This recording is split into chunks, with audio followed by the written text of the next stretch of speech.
Hi, I'm going to continue my series on isosceles triangles from part C. Okay, so to begin with, let's start with three properties of an isosceles triangle. So let's just say this is an isosceles triangle and these two sides are equal, the sides marked. Now, let's drop a perpendicular.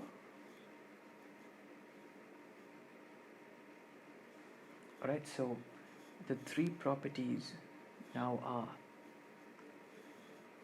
this perpendicular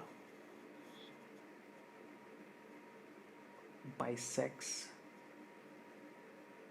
the base. So that means this side is equal to this side. Alright? Now the second property, this perpendicular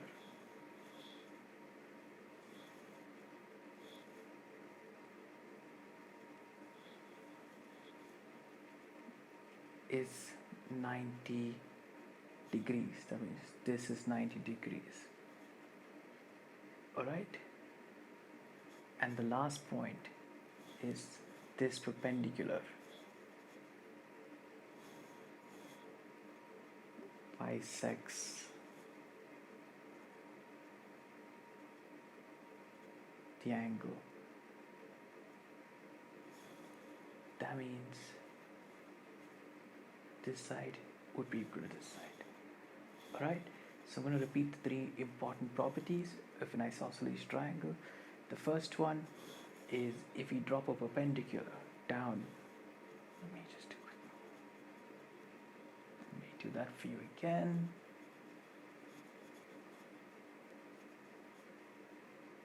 Okay, so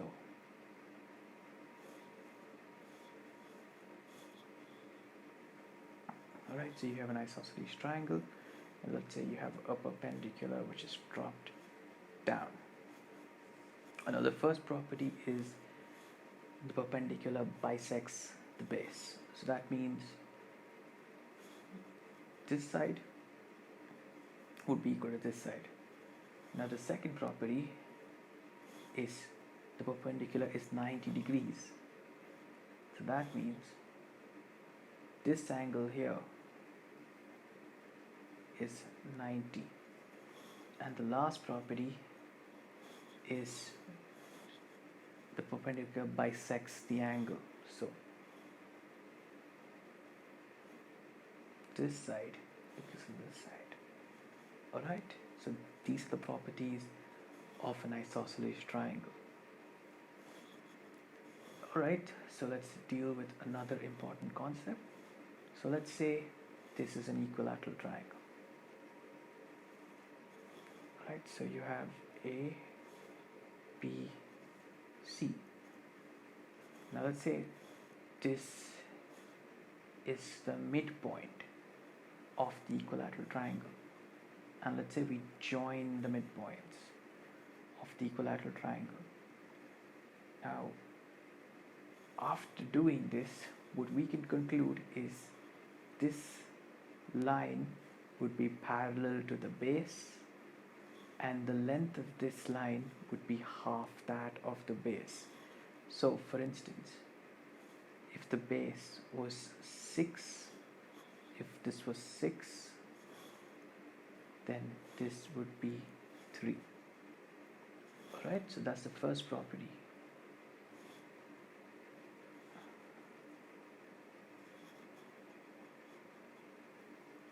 Now the second property is if we were to join these two. Now you see we have 4 triangles. Now let me repeat again. We have an equilateral triangle. We joined the midpoints with a line.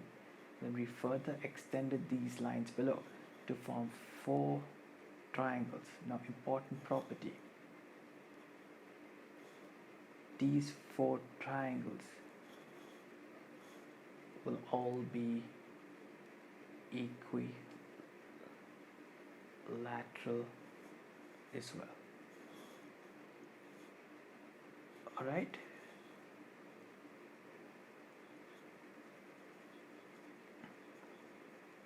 That's an important property. So let me quickly get rid of that, and let me do this again for you. So let's say you have an equilateral triangle, all right? And let's say you have the midpoints, all right? Now the first property is, let's say this is 6. This line that's joining the midpoints is half of the base, so this line would be 3. Okay, so that's the first property. Now the second property is, if we were to create 4 triangles, then this triangle, then these 4 triangles would also be equilateral triangles. So essentially, one equilateral triangle can be split up into 4 smaller equilateral triangles by joining the midpoints. Alright, so that takes care of an important property. Alrighty, now we come to an essential topic, similar triangles. There, that's the line. Alright, so what do we have under similar triangles? So many properties, but the ones we're going to focus today is on the SAS property, that's side angle side, and the second property that we're going to be focusing is on angle angle angle. So this is comparing the 2 angles between 2 triangles, and if all 3 angles are equal and correspond to the other triangles 3 angles, then it would be similar under the angle angle angle property. So alright, so let's get started. Let me quickly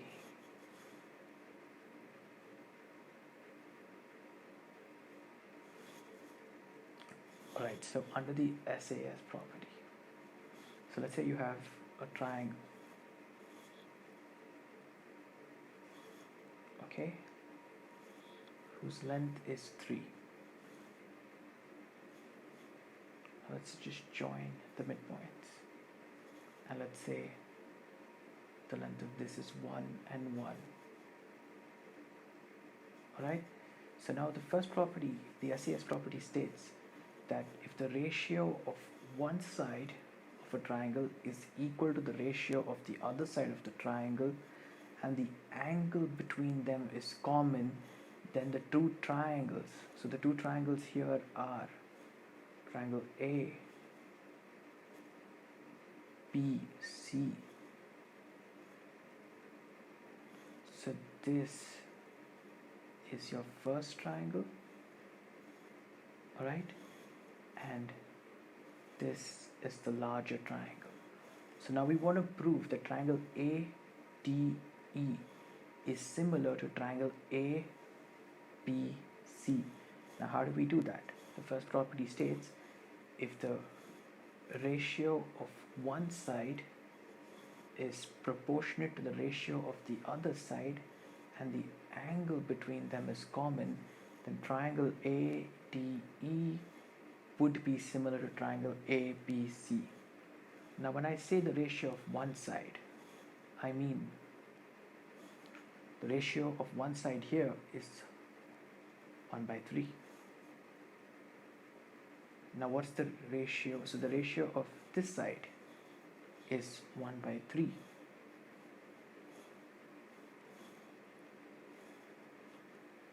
Now what's the ratio of the other side? Ratio of the other side is also 1/3.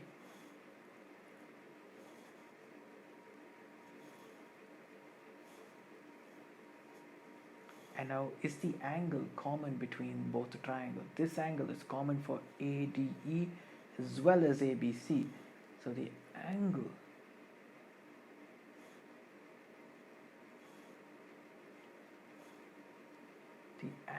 is common.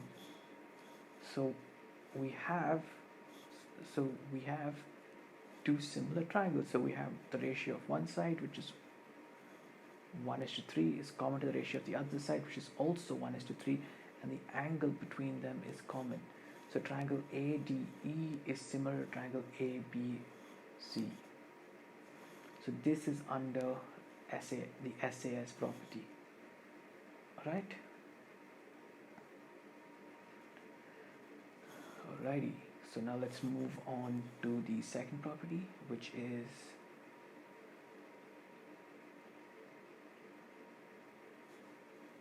okay, let's say you have two triangles. Now that's the second property. Okay.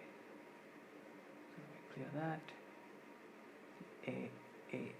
A property. So let's say you have two triangles.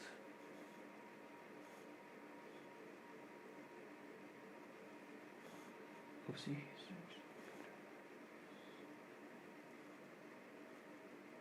Alright. This is triangle A, B, C. This is triangle D, E, F. Okay, so let's say this is angle 1, angle 2, angle 3. So this is angle 4, 5, and 6.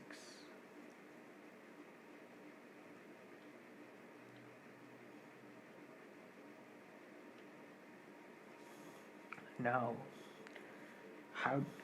if this angle is equal to this angle, this angle is equal to this angle, this angle is equal to this angle, if these angles are similar, then their sides are proportionate, and that fulfills the AAA category. Alright, so to understand this better, so now let's say in triangle ABC and triangle DEF, angle 1 and angle 4 are equal angles. Alright, so that means the side opposite to angle 1, BC, so that means BC would be proportionate to the side opposite to angle 4, that's EF. Similar way, let's say angle 2 and angle 5 are similar, so that means side AC would be proportionate to side DF. Remember, we're looking at the side opposite the angle, so side AC is opposite to 2, side DF is opposite to 5.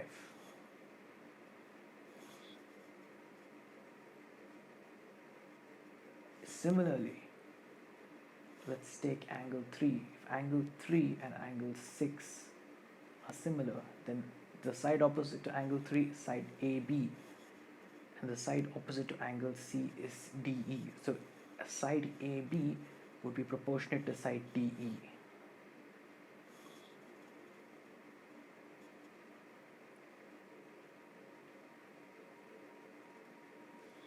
And now this is very important for us, right? So I'm going to reiterate it again. So let's say you have three angles, 1, 2, 3, and let's say you have another three angles in a separate triangle, 4, 5, and 6. Now what we need to know is to prove the AAA angle is the three angles of this triangle must be equal to the three angles of the other triangle. Now having said that, we need to consider the side opposite to the angle. So let's say the angle over here in question is angle 1 and angle 4. The side opposite to angle 1 is BC, and the side opposite to angle 4 is EF. So as the rule suggests, if the angles are similar, then the sides are proportionate. So opposite one, BC, so BC is proportionate to the side opposite 4 is EF, BC and EF. AC and DF, AB and DE, and this is the AAA property. Thank you.